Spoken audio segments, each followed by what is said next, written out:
while there are many great Jewish organizations all throughout the world, JNF is the only organization that is 100% Israel. And every time I go there, I'm very impressed with the tremendous developments that's taking place in Israel. It's a wonderful country, and if for some reason somebody hasn't been there, they certainly should go there. I always remember the blue box, and my parents always said, if you have a little money, help out your brothers in Israel. Most people think that JNF is trees, and that's it.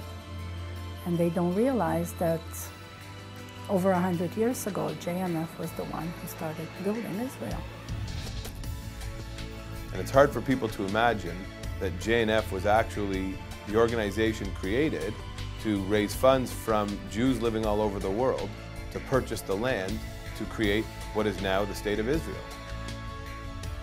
109 years fast forward, JNF is a totally different organization that a lot of people aren't aware of. They are the caretakers of the land of Israel. JNF has changed drastically over the years. It's gone from trees, water, blue boxes, into community development, water resources, tourism, security roads, a whole vast area.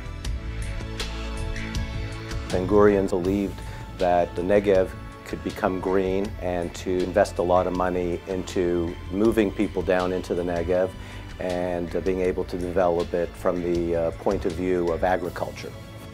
Development of Negev is an essential part of the overall development of Israel, but from the agricultural viewpoint, Negev holds great promise.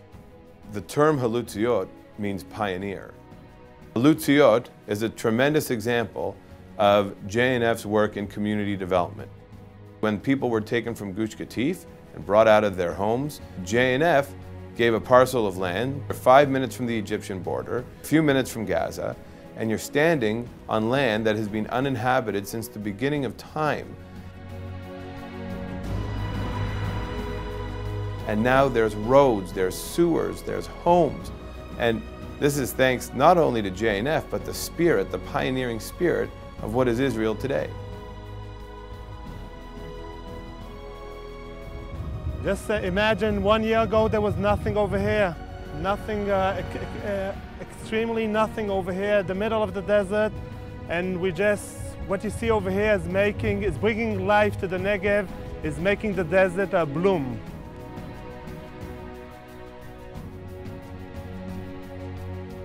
All of the experts that came over here, they never believed that you could grow over here anything. And today we have 3,000 acres of organic farming. The new settlements, the Chalutziot, have come to essentially virgin sand dunes, where very little is known about the ability of these crops to grow in those soils. We have to learn new methods of irrigation, we have to learn new methods of fertilization, because the soil there, even though it's very close, is quite different to the soil that is here and the soil that's in other parts of Israel. So it needs a lot of basic research so that they can produce economically viable crops.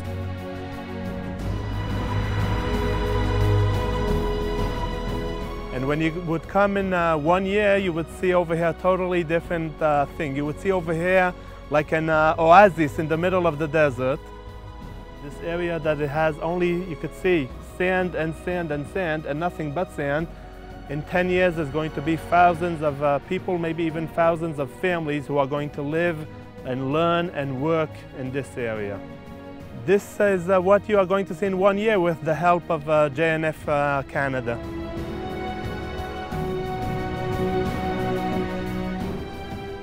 I don't think anyone ever thought that was possible, and now it's a thriving agricultural center. There's carrots and peppers and all on this desert land that no one ever thought could be inhabited, and JNF basically created a miracle out there in the desert, and they've pumped life into the Negev. It's miraculous, I think.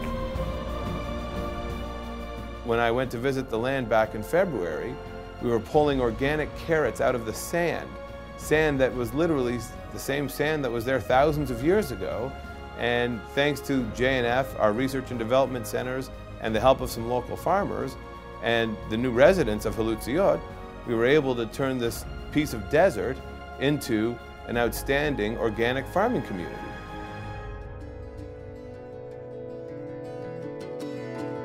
Sometimes philanthropy is simply writing a check, but the great philanthropists are the ones with vision. And it just shows the type of person that we're honoring here tonight, is someone who isn't just a philanthropist, but has the passion, the vision, the heart for it, and someone who really believes in helping out their fellow man. I see Israel as an outpost of democracy, surrounded by a very hostile region. And thereby it's very important that we should be helpful, that this democracy could further flourish. How Magna works, I said, look, we just take the right channels and make things bloom, and make things workable, same as in the desert. You know the Magna culture, right? Nobody works for me. You people work with me. I'm working for you. Magna, I believe, is the only company in the world with a corporate constitution. Its main principle of the constitution is we predetermine what we do with the profits. And the great thing by having a great company, we make a lot of profits. It's a 2% I like, which we can give to charity.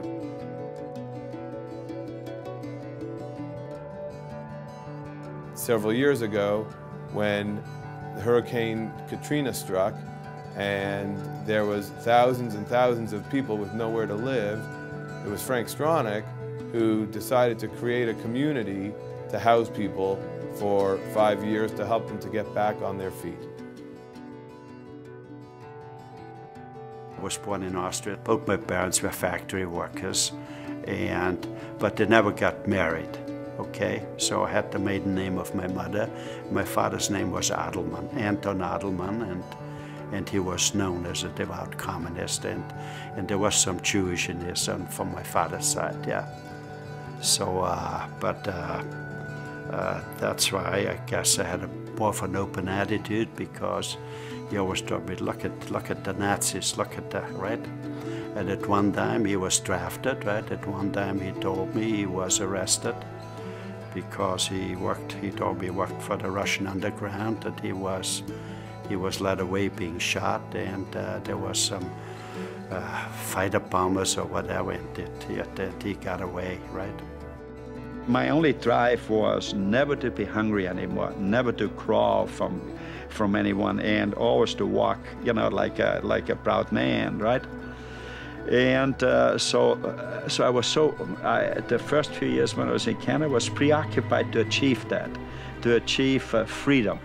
My dream always was, when I was about 7, 8 years old, that maybe one of those days I have my own bicycle. And little did I know that maybe, 60 years later, 50 years later, I bought this automobile company.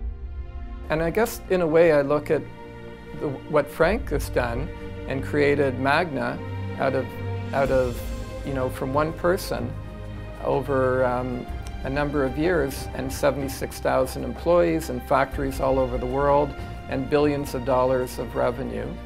And that to me is similar to what's been done in Israel. Frank came here, I would say, as like a pioneer many years ago in the early 50s to Canada, a new country, and came here and started off from nothing.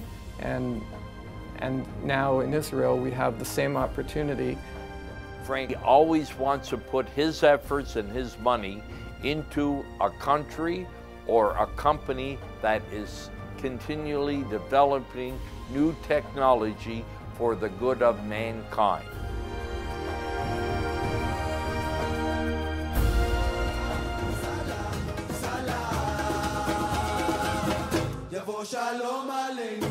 It's truly remarkable what that country has done. And then when you look at their, for a relatively small country, when you look at their economic growth and the things that they're doing, it's just a truly remarkable story. And why would not anyone want to be there and want to support their growth?